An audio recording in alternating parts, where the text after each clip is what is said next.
الرحیم، بڑا اہم سبق لے کے آپ کی بارگاہ میں حاضر ہوئے ہیں۔ اس سے پہلے بھی ہم نے ایک کلپ میں یہی گزارش کی تھی کہ حدیث صحیح ہر مرتبہ قابل عمل ہو یہ ضروری نہیں، صحیح احادیث بھی متروک العمل ہوتی ہیں۔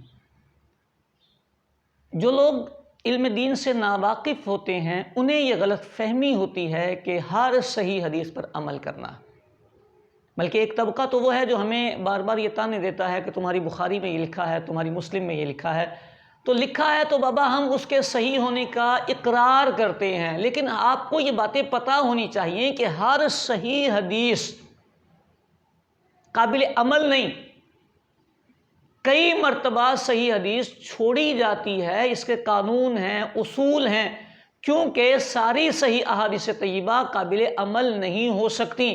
احادیث میں تعارض آتا ہے، ان کی تطبیق کی صورتیں بنتی ہیں، ترجیح کی صورتیں بنتی ہیں، ناسخ منسوخ کے پہلو نکلتے ہیں، راوی کے فقیہ اور غیر فقیہ ہونے کی صورتیں بنتی ہیں۔ ہر صحیح حدیث قابل عمل نہیں ہوتی۔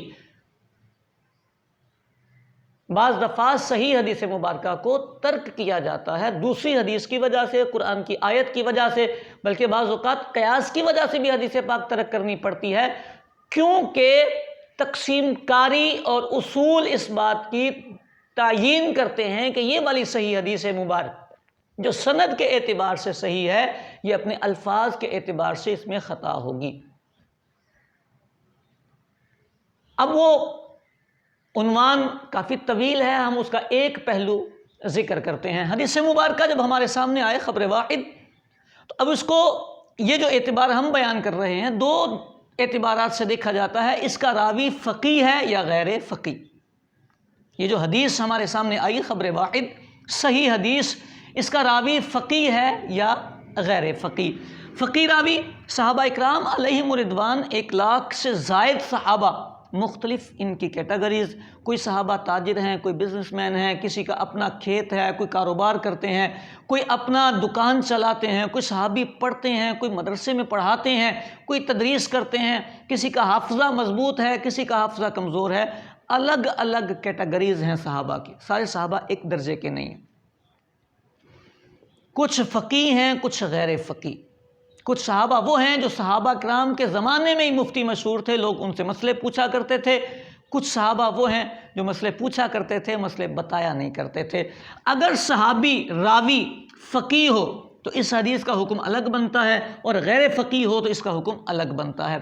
اگر فقیہ صحابی کی روایت آئے، حدیث آئے، اور اس کے مقابلے میں قیاس آئے، قیاس مطلب عقل ایک مسئلہ بتا رہی ہو کہ عقل کہتی ہے یہ مسئلہ یوں بنے گا، لیکن حدیث آ کے کہہ دے نہیں یوں نہیں، یوں بنے گا، تو اگر راوی فقیہ ہے تو حدیث پر عمل کیا جائے گا، قیاس کو ترک کر دیا جائے گا، قیاس پر عمل نہیں کریں گے اگر راوی فقیہ ہیں تو۔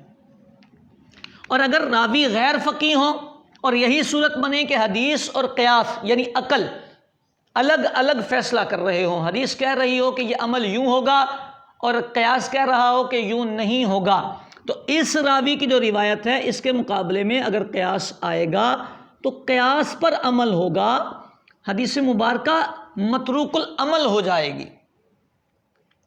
کیوں متروک العمل ہوگی؟ یہاں جب صورتحال آتی ہے راوی غیر فقیہ ہیں، ہر شخص جانتا ہے کہ فقیہ ہونا ایک صلاحیت ہے، مسئلے کا ادراک ہونا، مسئلے کا پتہ ہونا کہ مسئلہ کیا بیان کیا گیا ہے، رٹا الگ چیز ہے۔ یہ راوی اس کا حافظہ بہت اچھا ہے، لیکن اس صحابی راوی کا جو فقاہت ہے وہ نہیں ہے، تو اس راوی کی اگر حدیث آئے گی تو یہ تو کہا جا سکے گا کہ اس نے الفاظ بیان کر لیے ہیں، لیکن یہ نہیں کہا جا سکے گا کہ یہ راوی اس حدیث کو سمجھ پائے ہیں۔ سارے صحابہ فقیہ نہیں، یہ بات ہمیشہ کے لیے یاد رکھیں، اللہ نے انسانوں میں تفاوت رکھا ہے، سارے صحابہ فقیہ نہیں، یہ ہر ذی شعور سمجھ سکتا ہے، اور اگر کوئی ضد میں آ کر یہ کہے کہ سارے صحابہ فقیہ ہیں تو اسے دلیل پیش کرنی پڑے گی۔ میں مثال عرض کرتا ہوں، جناب سیدنا ابو موسیٰ اشعری رضی اللہ تعالی عنہ کا شمار فقیہ صحابہ میں کیا جاتا ہے۔ انہوں نے ایک روایت بیان کی. وہ روایت کیا ہے؟ کہتے ہیں نبی پاک صلی اللہ علیہ وآلہ وسلم نماز پڑھا رہے تھے. نماز پڑھاتے ہوئے آپ کے پیچھے سے ایک نابینا صحابی آئے اور وہ آ کر کنویں میں گرے. نظر نہیں آتا تھا سامنے، پتہ نہیں چلا، کنویں میں گر گئے. جب وہ گرے تو صحابہ ہنسے. نبی کریم صلی اللہ علیہ وسلم نے ارشاد فرمایا جس نے تم میں سے کہا لگایا ہے تو وہ اپنا وضو دوبارہ کرے. اب قیاس یہ کہتا ہے، عقل یہ کہتی ہے کہ وضو نہیں ٹوٹنا چاہیے، کیونکہ وضو ٹوٹتا ہے جسم سے کوئی نجاست نکلنے کی وجہ سے. جب کوئی نجاست نہ نکلے تو وضو نہیں ٹوٹتا. حدث کی کوئی صورت ہی نہیں کہکا لگانا. نماز کے علاوہ اگر کوئی بندہ کہکا لگائے تو اس کا وضو نہیں ٹوٹتا. یہاں وضو ٹوٹنے کا حکم دے دیا ہے. عقل کہتی ہے کہ نہیں ٹوٹنا چاہیے، لیکن حدیث بتا رہی ہے کہ ٹوٹنا چاہیے. دونوں مسئلے اپوزٹ آ گئے. عمل کس پہ کرنا ہے؟ حدیث پہ عمل کیا جائے گا، کیونکہ اس کا راوی فقیہ ہے. وہ راوی جانتا ہے کہ نبی پاک نے کیا بیان فرمایا ہے، ان الفاظ کا مطلب کیا ہے. اس راوی نے یہ حدیث بیان کی ہے، فقیہ راوی نے، لہٰذا اس کی حدیث پر عمل کیا جائے گا. اس طرف آ جاتے ہیں جناب سیدنا ابو ہریرہ رضی اللہ تعالی عنہ. کثیر الروایات ہیں، ان کی روایات بہت زیادہ ہیں. ان کا حافظہ اللہ رسول کی عطا سے بے پناہ مضبوط حافظہ تھا. بڑا کچھ ان کو یاد تھا، لیکن ان کا شمار فقہا میں نہیں ہوا. آپ فقیہ صحابی نہیں تھے. جب آپ فقیہ صحابی نہیں تھے تو اب آپ کی اگر روایت آتی ہے، تو اس روایت کو قیاس کے مقابلے میں دیکھا جائے گا. اگر قیاس اس روایت کے مخالف آ جائے گا تو اسے رد کر دیا جائے گا. کسی کے ذہن میں یہ خیال آئے گا کہ دیکھیں یہ جو حنفی لوگ ہیں نا، یہ قیاس پہ عمل کرتے ہیں اور حدیث چھوڑ دیتے ہیں. حنفیوں کی بات نہیں ہے، یہ اصول اور قوانین صحابہ اکرام علیہم رضوان سے ہی اخذ کیے گئے ہیں، انہی سے لیے گئے ہیں. جناب سیدنا ابو ہریرہ رضی اللہ تعالی عنہ ایک حدیث لے کے آئے اور ارشاد فرمایا کہ نبی کریم صلی اللہ علیہ وسلم نے ارشاد فرمایا الوضوء مما مست النار. یہ حدیث لے کے آئے ہیں کہ جس چیز کو آگ نے چھو لیا اس کی وجہ سے وضو کرنا واجب ہو جاتا ہے. آپ نے آگ سے پکی ہوئی کوئی چیز استعمال کر لی تو وضو ٹوٹ جائے گا. یہ جناب ابو ہریرہ حدیث لے کے آئے ہیں. کہاں لے کے آئے ہیں؟ صحابہ اکرام کا زمانہ ہے. جناب سیدنا عبداللہ ابن عباس رضی اللہ تعالی عنہ کے پاس آئے. جناب عبداللہ ابن عباس رضی اللہ تعالی عنہ کے پاس حدیث آئی، عمل کرنا چاہیے یا چھوڑنا چاہیے. اس طبقے کو سوچنا چاہیے جو کہتے ہیں کہ حنفی لوگ قیاس پہ عمل کرتے ہیں، حدیثیں چھوڑ دیتے ہیں. یہ حنفیوں نے اپنے گھر سے اصول نہیں بنائے. صحابہ اکرام علیہم رضوان کی سیرت طیبہ ہمیں یہ پیغام دے کے گئی ہے. جناب عبداللہ ابن مسعود کے پاس آ کے ابو ہریرہ رضی اللہ تعالی عنہ نے یہ حدیث بیان کی ہے.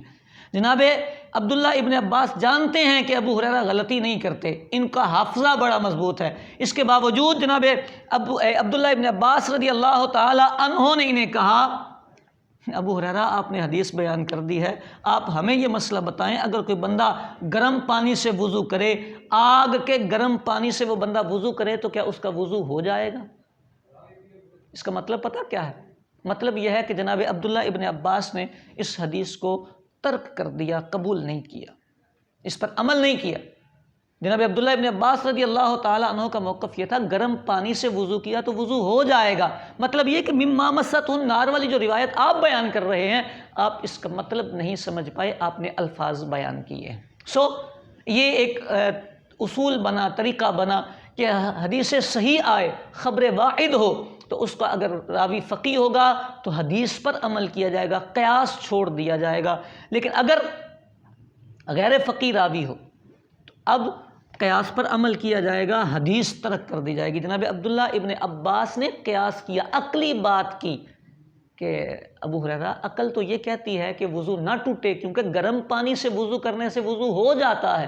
تو جب آگ والے پانی سے وضو ہو جاتا ہے تو آگ والی چیز وضو توڑے گی کیسے؟ یہ قیاس تھا، عقلی بات تھی. جناب عبداللہ ابن عباس نے عقلی بات پر عمل فرمایا.